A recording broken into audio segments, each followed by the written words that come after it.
I'd be happy if you could even tell me how to get the kits that those Huh? came from. I mean, here? Okay, How this many is kits? No, the hamster. this is Oh, an the Italian hamster? heavy cruiser. I wouldn't even begin to tell you. It's it's the last one of the Zara class. There were four of them: the Zara, the Fiume, Gorizia, and the Pola. The Pola was different from the others in as much as it had the Italians, when they had a I don't know, odd practice, they mounted the master fire control on top of a quadrupod instead of a tripod, and they built a superstructure around it. They did the same thing with the after superstructure with the tripod. And on the Pola, they incorporated the forward funnel, the smokestack, into the superstructure, and they made also the aft two legs of the quadrupod are hidden inside of the superstructure. Oh. Okay, so this was a Now, before This- you take off, those quadrupod stuff you see sticking out there in the front, you had Yeah. to completely add that. Yeah, they It's weren't not part of included in the the kit. kit. I'm coming to that. That was one of the many problems I. Anyway, this is made by Mini Hobby Models. I doubt if that's who made it. That's probably the distributor. I mean, I don't know, but somebody gave me the kit. I think George did, didn't you? And it looked like it was going to be a really fun build. It didn't have too many parts, and everything fit together. It had a one-piece molded hull. I mean, it was really nice. I checked it. It was all straight and everything, and it's one of these models that you can either build it as a toy, where you have the batteries and the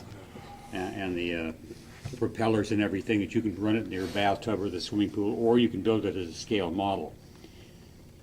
Well, the first problem I ran into is I tried to paint these Italian, candy canes, red and white stripes on the foredeck, and I spray painted it white, and then I tried masking it off and painting the red stripes, and it bled over and bled under, and it was a real mess. And the more I tried to fix it up, the worse it got. Finally, I said, to hell with it, I'm just going to paint it green. And the reason I painted it green, because I found out after it was too late that that's the color I should have painted the bottom of the hull. The Italian Navy ships were, for some reason, painted the bottoms of their hulls green instead of red lead. Oh, so you're trying to Yeah, replicate that, huh? yeah. Okay. That was identification. However, I did find a photo here of the Pola in its early days. I found a couple of pictures of Italian cruisers that didn't have the red-white candy stripes, so I figured that would be okay. Yeah, and Might be pre-war. oh yeah, this was really early pre-war. It was built in 1931 and it was sunk in 1941. Right. And Is that one of the ones they got at Toronto? the who? At Toronto. the raid. With the swordfish. No, it wasn't sunk at Taranto. I think it was sunk in the, somewhere around Crete. Yeah, it was sunk in the Eastern Med. It got into it with the British fleet.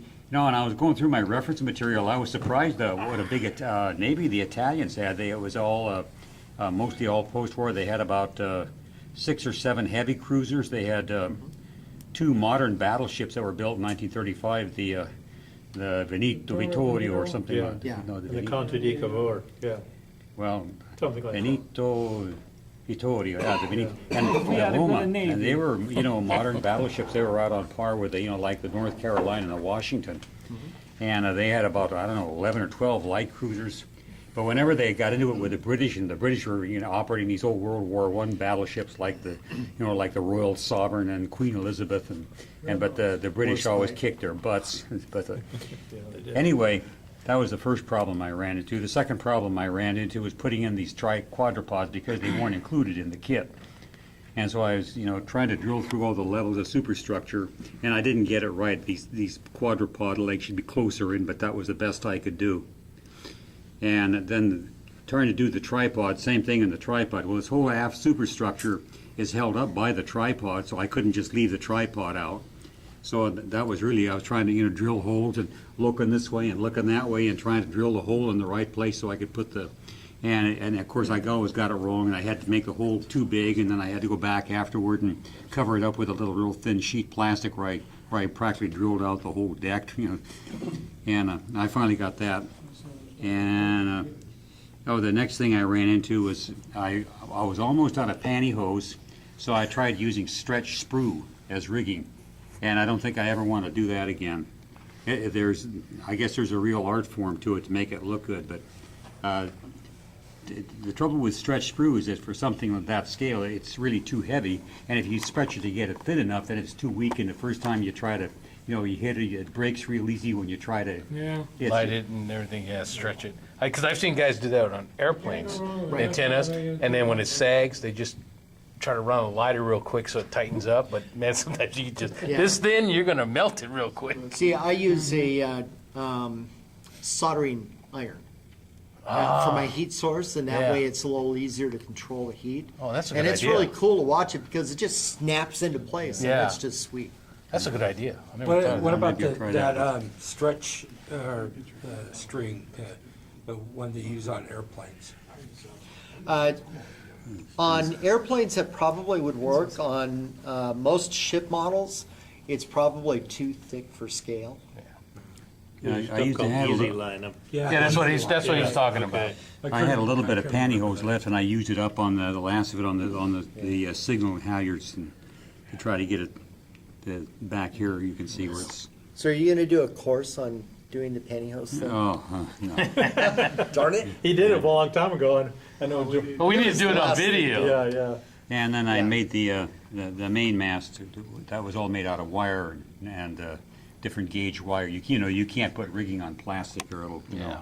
it'll bend. And so I guess that's So the candy stripe, is that because they had an airplane on the deck? Is that why? or- well, this particular class cruiser, they had a forward launch. Yeah. Yeah. No, all the Italian Navy ships, warships during the Second World War, they had that painted on their ships as a identification mark. Yeah, Right. that's what Rob just said. One of the Okay. tricks I've heard on doing any kind of striping like that is you lay down your base color, the white, and then you go ahead and tape it off, mask it, and then shoot a coat of future over the masking before you lay your second Oh. color down. Yeah, so it And doesn't that bleed actually under. seals the Yeah, edge of the seals tape. Yeah. Well, somebody suggested what I do is that I should just take a foredeck, because it was a separate piece, and just shave everything off till it was smooth. And I thought, oh, hell, that's too much work. And in retrospect, I wish that's what I would have done, because, the catapult winches, these captains, I could have made those real easy and,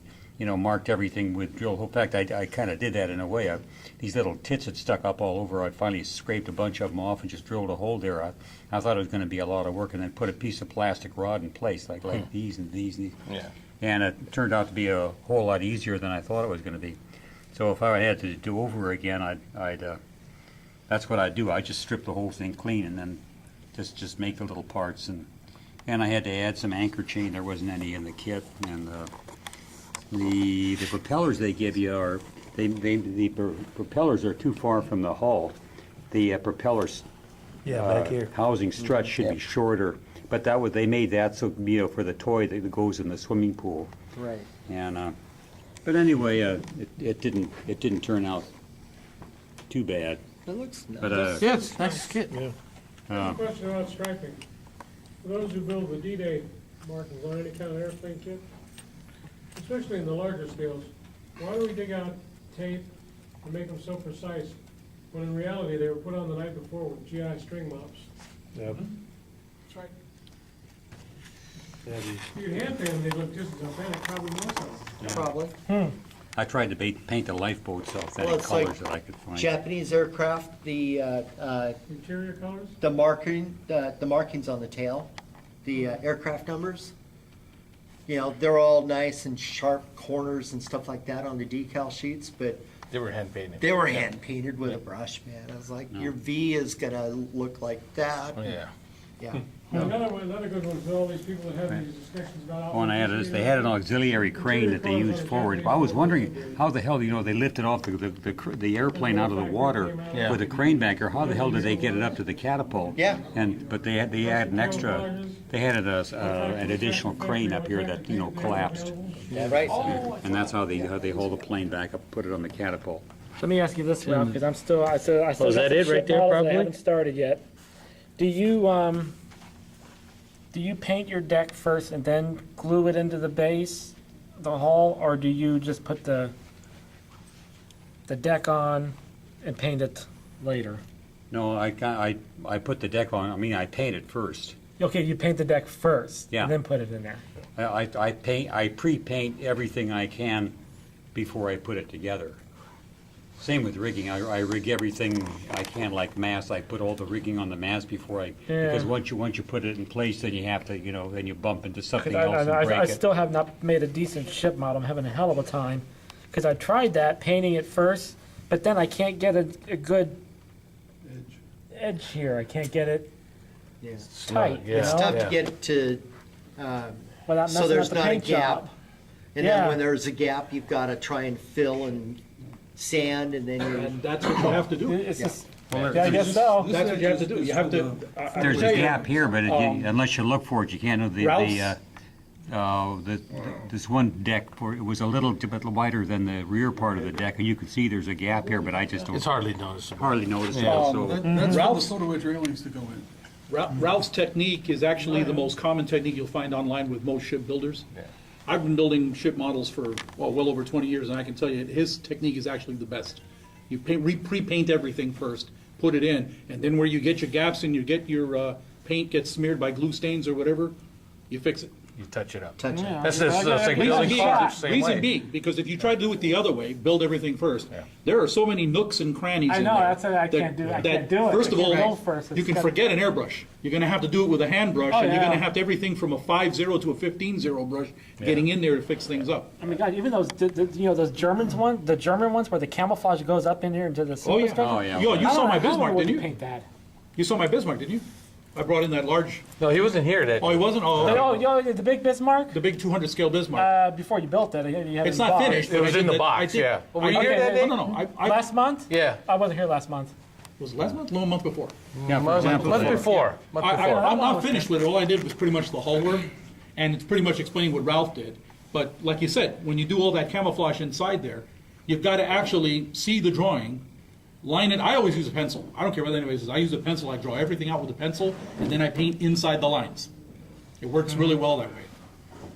and like on the superstructure here, every level I painted it. I don't have any room I for painted the shit. deck with the dark gray and the rest of it the light gray, and they were all pre-painted before I even started Well, I putting do the have tools another on. room, together. empty room now, That's so. a That's good what your idea. whole empty room is for. That's like building cars. You build a car model, same way. Yeah. You have to put, like, the engine you can put together and paint it, but then everything else is painted, As you go. before you assemble. Yep. Right, Because otherwise, there's no way you're gonna get in there and start painting all the little nooks and crannies. right. Hey, Ralph, have you That's ever heard good. of nylon thread? Okay, I'm done. Have you ever heard of nylon thread? Yeah.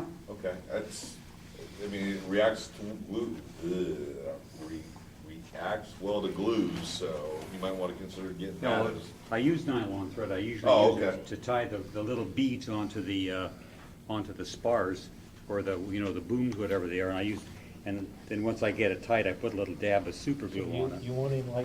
But if you try to rig it, the trouble is the nylon thread is, you get it off the spool, it's all curly, and you're trying to, trying to get it straight. And then you have to put tension on it, and then if it lets go, then it curls up. I've tried that. I did rig one ship with nylon thread, yeah. I use it for the couple of airplanes I've done. I I cut thought the it nose was off because I was great. gonna mount a radial engine on it.